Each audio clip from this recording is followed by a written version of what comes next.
Let's talk about the parable of the lost sheep. Who is the shepherd? Who are the lost sheep? What does the shepherd have to do to save the sheep?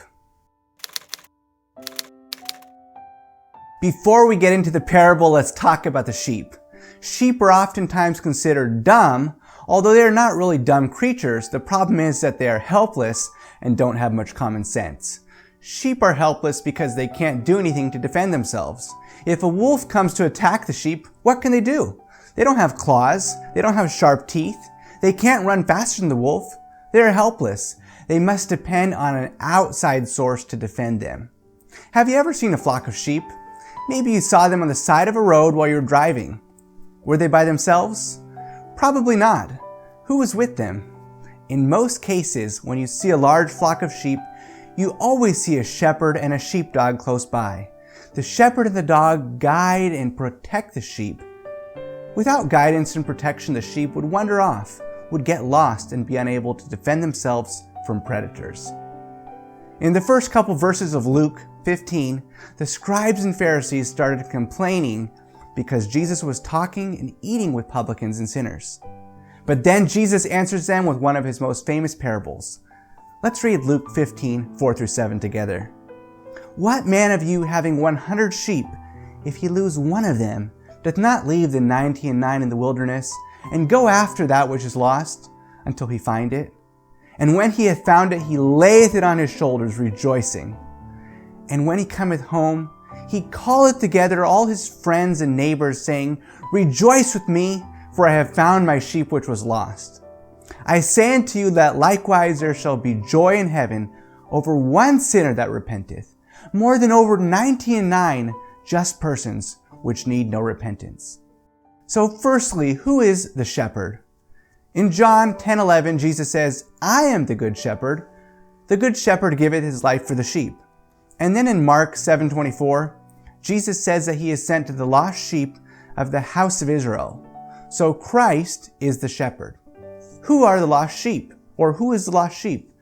1 Peter 2:25 says, For ye were as sheep going astray. Who is the lost sheep? All those who have gone astray. Is that talking about you and I? Isaiah 53:6 says, All we like sheep have gone astray. We have turned everyone to his own way, and the Lord hath laid on him the iniquity of us all. You and I, and all those who have strayed from Christ, are the lost sheep. Now thirdly, what did the shepherd do to save the lost sheep?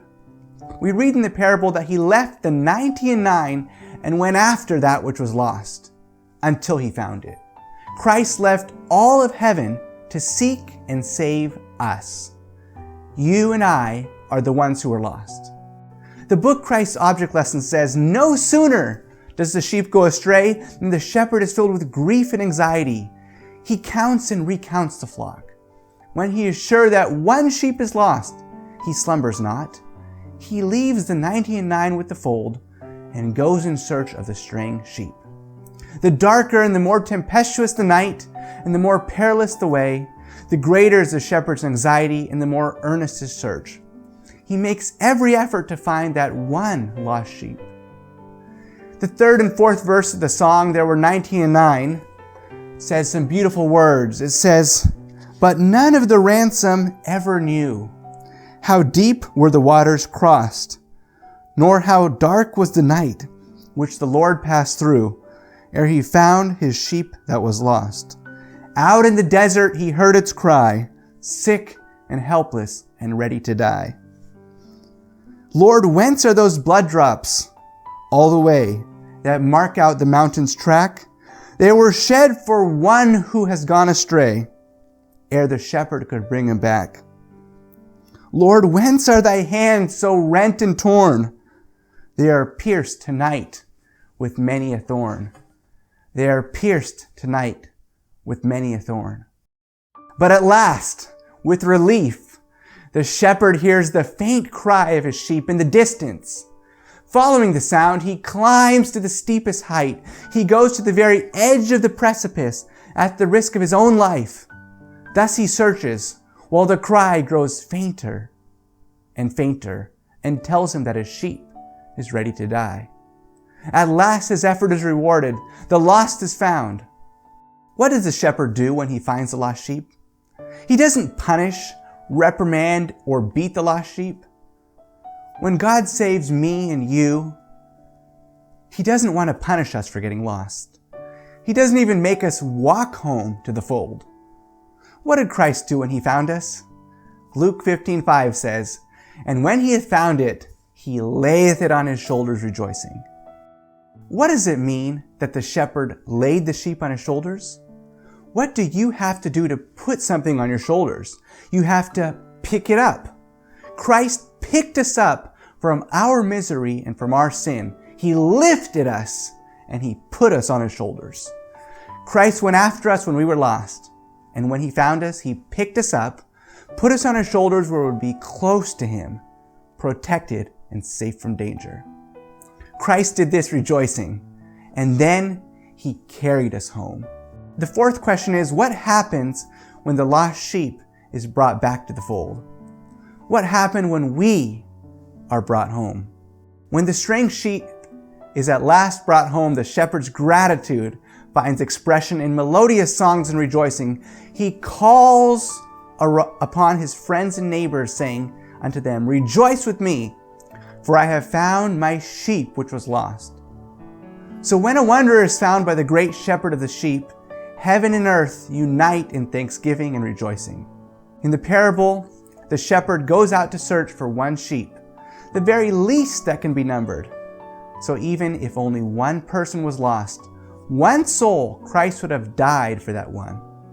In the parable of the lost sheep, the shepherd must search for the lost sheep because it cannot find its way back.